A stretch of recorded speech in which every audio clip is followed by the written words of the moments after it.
poly market predicting model that predicted President Trump's victory in every single state last year and did the same thing with the midterm elections the past few days, it looks bad.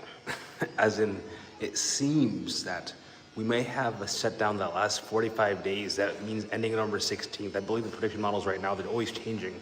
They're close to 50% November 16th, and then everything else is like today, it's like less than 1% chance it's gonna end today. Like by like the 7th, between like the 7th and the 8th, the next couple of days, there's like a 12% chance. Next week, like between like the 10th and like the 16th is like a 29% chance. Although that's increasing, it's not what it should be, which is 100% chance ending ASAP. And remember, these things can change too. They could delay it. This is something that I haven't talked about because I really didn't understand. I didn't really appreciate it until just recently. Thanksgiving Day weekend is happening. It's not just Christmas, it's Thanksgiving Day weekend. We're literally less than 3 weeks away, I believe, from Thanksgiving Day weekend. The air traffic controllers, they're cutting flights. The busiest travel weekend domestically in the United States is Thanksgiving Day weekend. People flying back home to with their extended families, and then after the weekend's over, flying back to be with, go back to the regular immediate families. I've flown on Wednesdays and flown out to visit my family in Rhode Island and flown out on Friday. It is hectic, insane. If they're already starting to cut flights, this means one thing, that when you get to Thanksgiving Day weekend, it's gonna be a shit show. I already know people personally have told me that they've had flight delays on their flights in the past week. This is before today, Friday, the 7th, when the Air Traffic Controller Organization, FAA, I believe it is, said they're gonna reduce like flights by 10%. Wait, don't forget to share, like, and subscribe to this video. So, it's not just this, it's also the Christmas, again, right after Thanksgiving, we have Black Friday, Cyber Monday, people start buying gifts. Actually, last time I went shopping, like 2 years ago, like physically, I remember that they said that like Macy's and all of them, they don't just have Black Friday anymore, they have like the whole Black Month. So people right now, as we speak, are being affected by this.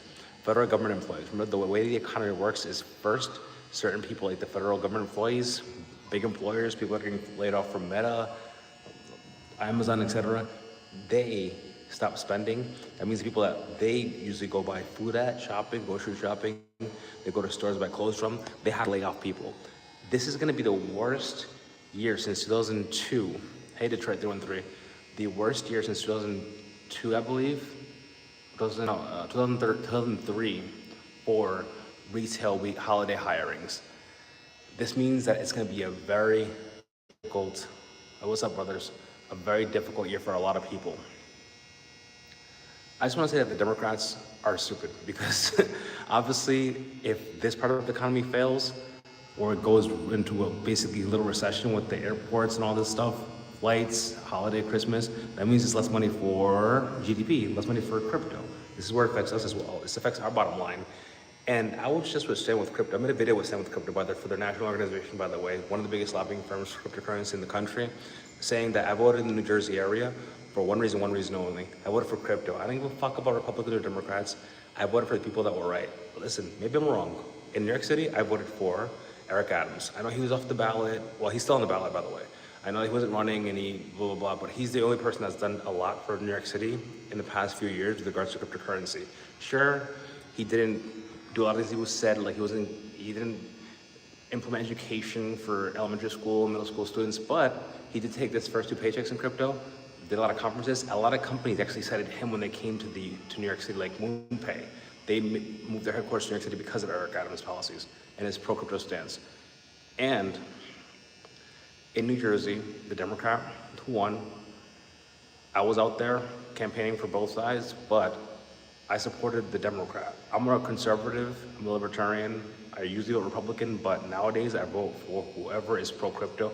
I support for whoever's pro-crypto, and I donate. I work with lobbying groups too, to whoever is pro-crypto.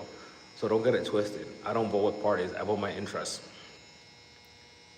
Anyway, that being said, people are gonna remember this next year. People, usually voters are stupid. I like to say they have short-term memory, but they remember holidays. Everybody remembers, hey, Christmas was hard last year. I couldn't give my family the Thanksgiving family they wanted. Yeah, I agree with you to trade through and through. Support for whoever's pro crypto. But people have memories long term for bad holiday experiences.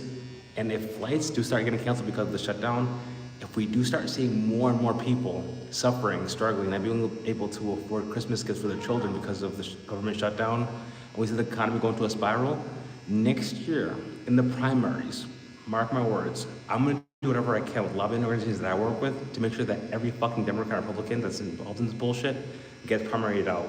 The House of Representatives, US Senate the same way. And guess what?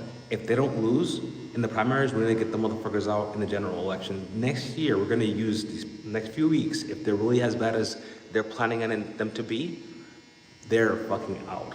With that being said, man, I am pissed. I'm gonna start basically making some phone calls and some emails, and I actually gotta go. And obviously, you guys know I gotta watch one of my favorite YouTubers in about 15 minutes.